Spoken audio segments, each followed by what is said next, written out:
నమస్తే. నేను మీ గోపి. వెల్కమ్ బ్యాక్ టు మనంటి. ప్రస్తుతం మనతో పాటు ఉన్నారు మా పొలిటికల్ ఎడిటర్ అండ్ మా పొలిటికల్ అనలిస్ట్ కట్టా కార్తిక్ గారు ఉన్నారు. ఆయనతో మాట్లాడదాం. నమస్తే అండి. నమస్తే గోపి గారు. సో, నిన్న అసెంబ్లీ సమావేశాలు జరిగాయి యాక్చువల్‌గా. సో, ఆ టైంలో గవర్నర్ ప్రసంగం జరిగేటప్పుడు వైసీపీ నేతలు ఎవరైతే ఉన్నారో సో, వాళ్ళందరూ కూడా ఆ పోడియంని చుట్టుముట్టి నానా హంగామా, బీభత్సం సృష్టించారు. ఆ పోడియం దగ్గర పేపర్ కూడా విసిరేయడం జరిగింది. సో, అదేవిధంగా ఈరోజు అదే అసెంబ్లీ సమావేశాల్లో భాగంగా పవన్ కళ్యాణ్ గారు ఒక చిన్న మాట అన్నారు. ఒక 15 సంవత్సరాల కాలం మీ అందరం కలిసే ఉంటాము. మా మధ్య చిన్న చిన్న విభేదాలు జరిగినా సరే అవన్నీ మేము చూసుకుంటా ఉంటాము.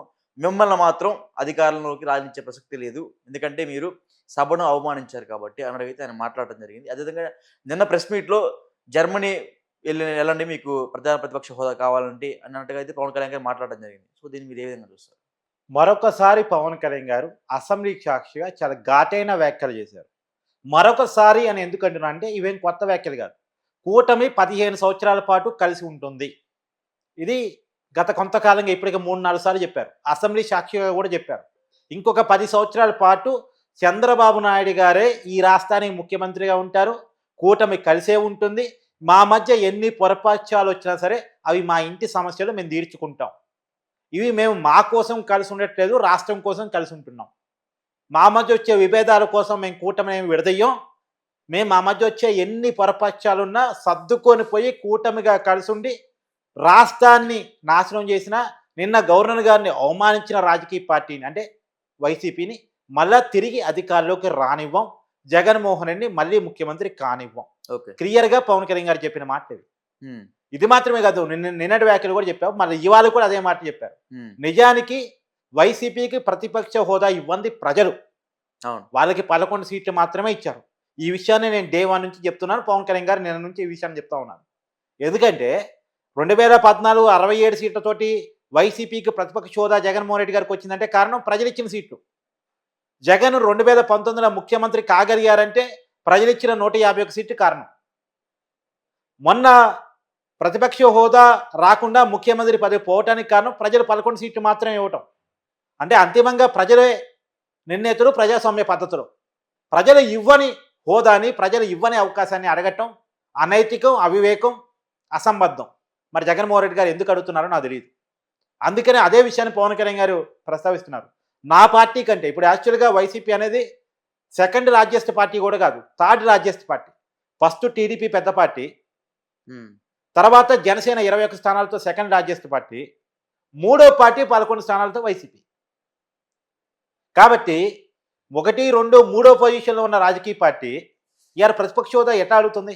ఒకవైపు 10% సీట్లు, ఇంకోవైపు సెకండ్ లార్జెస్ట్ పార్టీ కూడా కాదు కనీసం. ఏ రకంగా ప్రతిపక్ష హోదా అడుగుతుంది అనేది పవన్ కళ్యాణ్ గారు లేవనెత్తున్న పాయింట్. ఒకవేళ 40% ఓట్లు వచ్చాయి కాబట్టి మాకు ప్రతిపక్ష హోదా ఇవ్వాలంటే అది భారతదేశ రాజ్యాంగంలో లేదు కాబట్టి మీరు జనంలో వెళ్ళిపోండి అని ఇవాళ మాట్లాడారు, నిన్న మాట్లాడారు. జనంలో వెళ్ళిపోవటానికి కావాలంటే టికెట్ మేమే బుక్ చేస్తాం. టికెట్లు బుక్ చేస్తా అన్నారా? అన్నారు. ఇలా ఓకే. అసెంబ్లీలో అన్నారు. ఓకే. మేమే తలా కొంత డబ్బులు వేసుకొని వైసీపీ ఎమ్మెల్యేలకి, జగన్మోహన్ రెడ్డి గారికి టికెట్లు బుక్ చేసి జర్మనీ పంపిస్తాం అన్నారు. ఇదెందుకు? అదే టికెట్ బుక్ చేసుకోలేనంత డబ్బు జగన్మోహన్ రెడ్డి గారి దగ్గర లేదా అంటే, జగన్మోహన్ రెడ్డి గారి దగ్గర టికెట్ బుక్ చేసుకున్నంత డబ్బు ఉంది. టికెట్ కాదు, ఫ్లైట్ కొనుక్కున్నంత డబ్బు కూడా ఉంది. ఓకే. స్పెషల్ ఫ్లైట్ పెట్టుకొని పోయేంత డబ్బు ఉంది. అదే డబ్బుకి టికెట్కి గొడవ లేదు. కాకపోతే ఇది ఎందుకు చెప్పారంటే వైసీపీకి అర్థం కావాలని చెప్పారు. సహజంగా మన పల్లెటూరులో ఒక సామెత ఉంటుంది, వాడికి చెప్పాలంటే బండెడు బువ్వ బండెడు కూర తినారా అని. అంటే సహజంగా అంత తిని, అంత ఓపికగా, అంత నేర్పుగా అన్నిసార్లు చెప్తే తప్ప వాడికి అర్థం కాదని. అవును. జగన్మోహన్ రెడ్డి గారు జగముండి ఆయనకు అంత ఈజీగా చెప్తే అర్థం కాదు. అందుకని పవన్ కళ్యాణ్ గారు తనదైన భాషలో చెప్పుకుంటూ ఎటకారంగా జర్మనీ పంపియండి అన్నట్టు మాట్లాడుతున్నారు. మరి అన్నిసార్లు అంత గట్టిగా, అంత వెటకారంగా చెప్తే తప్ప జగన్మోహన్ రెడ్డి గారికి అర్థం కాదు. ఇప్పుడు అసెంబ్లీ జరుగుతుంది, అసెంబ్లీ సభ్యుడిగా జీతం తీసుకుంటున్నోడిగా, మళ్ళీ చెప్తున్నా, జీతం తీసుకుంటున్నోడిగా ఎక్కడుండాలి? నువ్వు అసెంబ్లీలో ఉండాలి. నువ్వు నెలవారీ జీతాన్ని తీసుకుంటాను, నువ్వు కానీ నీ పార్టీ ఎమ్మెల్యేలు కానీ. 1వ తారీఖు ఎమ్మెల్యేగా జీతం పడిపోతుంది, అలవెన్సులు పొందుతున్నావు, తర్వాత సెక్యూరిటీ పొందుతున్నావు. ఇవన్నీ పొందుతున్నప్పుడు నువ్వు అసెంబ్లీకి రావాలిగా. గోపి, నువ్వు ఆఫీస్కి రాకుండా నీకు జీతం ఇస్తారా? ఇస్తారా నీకు? ఎవరికి ఇవ్వరు కదా. ఆఫీస్కి వెళ్ళాలి, ఆఫీస్ పని చేయాలి. కానీ అసెంబ్లీకి రాకుండా, అసెంబ్లీలో మాట్లాడకుండా జీతం తీసుకునే హక్కు జగన్మోహన్ రెడ్డి గారికి ఎక్కడిది? మళ్ళీ పైగా ఉంటాడు, నా సెక్యూరిటీ సరిపోటు, సెక్యూరిటీ పెంచాలంటాడు. నీ సెక్యూరిటీ పెంచాలంటే నువ్వు అసెంబ్లీ సభ్యుడిగా నీ బాధ్యతలు నువ్వు చూడాలి కదా. నీ హక్కుల గురించి నువ్వు మాట్లాడే జగన్మోహన్ రెడ్డి గారు నీ బాధ్యతలు ఏంటో కూడా నువ్వు తెలుసుకోవాలి కదా. అవును. పైగా 60 రోజులు వరుసగా అసెంబ్లీకి రాకపోతే అసెంబ్లీ సభ్యత్వం పోయే ప్రమాదం ఉందని రఘురామకృష్ణరాజు గారు డిప్యూటీ స్పీకర్ హోదాలో ప్రెస్ మీట్ పెట్టి చెప్పిన తర్వాత ఎక్కడ సభ్యత్వం పోతుందో, ఎక్కడ ఎమ్మెల్యే పదవి ఊస్తవుతుందని నిన్న వచ్చారు. కానీ ఇప్పుడు అసెంబ్లీ చెప్తుంది ఏంటంటే నిన్న వచ్చింది కూడా లెక్కలోకి రాదు. నిన్న అసెంబ్లీ సమావేశాలలోకి రాదు. అసెంబ్లీ సమావేశాల కంటే ముందు ఉభయ సభల్ని అంటే శాసనసభని, శాసన మండలిని, ఎమ్మెల్యేని, ఎమ్మెల్సీని అందరినీ కలగలిపి గవర్నర్ గారు స్పీచ్ ఇస్తారు. అంటే ఇప్పటి వరకు ప్రభుత్వం చేసింది ఏంటి, రాబోయే కాలంలో చేయాల్సింది ఏంటని ఒక స్పీచ్ ఇస్తారు. ఇది అసెంబ్లీ సమావేశంలోకి రాదు. అసెంబ్లీ సమావేశాల కంటే ముందు జరిగే ఒక ప్రక్రియ అంతే. ఓకే. ఒక కామన్ ప్రక్రియ, ఒక ట్రెడిషనల్ ప్రక్రియ ఇంకా చెప్పాలంటే. ఇది అసెంబ్లీ సమావేశాలు స్టార్ట్ అయినట్టు కాదు. బీఏసీ సమావేశం పెట్టుకొని స్పీకర్ అధ్యక్షతన జరిగేటువంటి సమావేశాలే అసెంబ్లీ సమావేశాలు, అంటే శాసనసభ సమావేశాలు. ఇప్పుడు శాసనసభ ఇవాళ నుంచి నడుస్తుంది. అవును. శాసనసభ ఇవాళ నుంచి నడుస్తుంది కాబట్టి ఇవాళ జగన్మోహన్ రెడ్డి గారు వచ్చి సంతకం పెడితే అది లెక్కలోకి వస్తుంది. ఇప్పుడు జగన్మోహన్ రెడ్డి గారు గత అసెంబ్లీ సమావేశం నుంచి మొదలు పెట్టుకొని ఇప్పటి వరకు దాదాపు 20 రోజులకు పైగా అసెంబ్లీకి రాలేదు. 20 రోజుల వరకు రాలేదు. ఇంకొక 40 రోజులు కనుక ఇలాగే రాకపోతే అతని ఎమ్మెల్యే సభ్యత్వం, అతని ఎమ్మెల్యేలకు ఉన్నటువంటి ఎమ్మెల్యే సభ్యత్వం మొత్తం కూడా డిస్క్వాలిఫై అవుతారు, రద్దవుతుంది, డిస్క్వాలిఫై అవుతారు.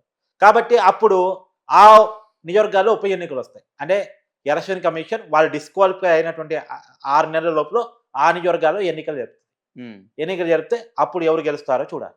అంటే ఇప్పుడు కూడా ఇక్కడ చాలా కీలకమైన పాయింట్ ఉంది. మరి జగన్మోహన్ రెడ్డి గారు ఎందుకు భయపడి అసెంబ్లీకి వచ్చారు అంటే ఇక్కడ ఒక కీలక పాయింట్ ఉంది. ఇప్పుడు నిజానికి బై ఎలక్షన్స్ కనుక వస్తే వైసీపీకి చాలా ఇబ్బందికరమైన పరిస్థితులు. వైసీపీ అధికారంలో ఉన్నప్పుడు జరిగిన ఎన్నికల్లోనే వైసీపీ 11 సీట్లు వచ్చాయి. అవును. ఆ గెలిచిన 11 సీట్లలో కూడా 2000 మెజార్టీ, 6000 మెజార్టీ, 7000 మెజార్టీ, 1000 మెజార్టీ వచ్చిన సీట్లు దాదాపుగా 5-6 అవే ఉన్నాయి. కొన్ని ఉన్నాయి, 5-6 ఉన్నాయి. కొన్నిగా సగానికి పైగా ఉన్నాయి. ఓకే, సగం ఉన్నాయి. కాబట్టి ఈ సీట్లలో ఇప్పుడు ఎలక్షన్స్ వస్తే, మళ్ళీ ఎలక్షన్ వస్తే ఏ 5కో 6కో వైసీపీ పరిమితం అయిందనుకో ఎంత నామోషా పార్టీకి. రెండోది ఏమని వెళ్తారు ఎన్నికలకి. ఇప్పుడు ఒక్కసారి బై ఎలక్షన్ అంటూ వస్తే నేను అసెంబ్లీకి పోలేదు కాబట్టి మా స్పీకర్ మా పదవులు బీకేశాడు, మీకు అసెంబ్లీకి పోగానే జీతాలు తీసుకుంటే మాకు ఓటేయండి అంటే ఎవరైనా వేస్తారా? మేము అసెంబ్లీకి పోగానే మమ్మల్ని ఎమ్మెల్యేగా ఎన్నుకున్నంటే ఎవరైనా వేస్తారా ఓటు? మేము అసెంబ్లీకి పోము కానీ జీతం తీసుకుంటాం, మేము అసెంబ్లీకి పోము కానీ అలవెన్సులు తీసుకుంటాం, మేము అసెంబ్లీకి పోము కానీ సెక్యూరిటీ తీసుకుంటాం, కానీ మాకు ఓటేయరా ప్లీజ్ అంటే ఎవడన్నా వేస్తాడా? లేరు. ఎందుకు వెయ్యాలి అసలు? అసెంబ్లీకి పోయినప్పుడు అసెంబ్లీ సభ్యుడు అనే పదం నీకెందుకు? ఎవడన్నా పోయేవాడు నిలబడితే వాడికి వేస్తే వాడు అసెంబ్లీకి పోతాడు. పులివెందుల ప్రజల సమస్యలు, అరకు పాడేరు సమస్యలు, దర్శి సమస్యలు, ఎర్రగొండపాలెం సమస్యలు ఇవన్నీ మాట్లాడతారు కదా అసెంబ్లీకి వెళ్ళి. పొంగనూరు సమస్యలు మాట్లాడతారు కదా అసెంబ్లీకి వెళ్ళి. అవును. కాబట్టి ఎన్నికలు అంటూ జరిగితే చెప్పుకోవడానికి కూడా ఎందుకు ఎన్నికలు వచ్చాయి అని చెప్పుకోవడానికి కూడా వైసీపీ వాళ్ళ దగ్గర పాయింట్ ఉండదు. అందుకని భయపడి ఎన్నెలేదు. కానీ నేను పోవటం ప్రయోజనం లేదు. ఓకే. నిన్న ప్రయోజనం ఉంటుంది అనుకొని పోయాడు కానీ ప్రయోజనం లేదు. కానీ జగన్మోహన్ రెడ్డి గారు గుర్తుపెట్టుకోవాల్సిందంటే బై ఎలక్షన్స్ వస్తాయా రావా సెకండ్ పాయింట్, కానీ జీతం తీసుకుంటున్నప్పుడు నీ బాధ్యత నువ్వు పోవట్లేదు, నీ పార్టీ ఎమ్మెల్యేని పోనీయట్లేదు. వాళ్ళు చూస్తారు నీ పార్టీకి రాజీనామా చేసి వేరే పార్టీలు జాయిన్ అవుతారు. ఇప్పటికే మనకున్న సమాచారం 3 నుంచి 4 ఎమ్మెల్యేలు రెడీగా ఉన్నారు పోవటానికి, కాకపోతే వీళ్ళు తీసుకోవడానికి రెడీగా లేరు. ఓకే, థ్యాంక్ యూ అండి.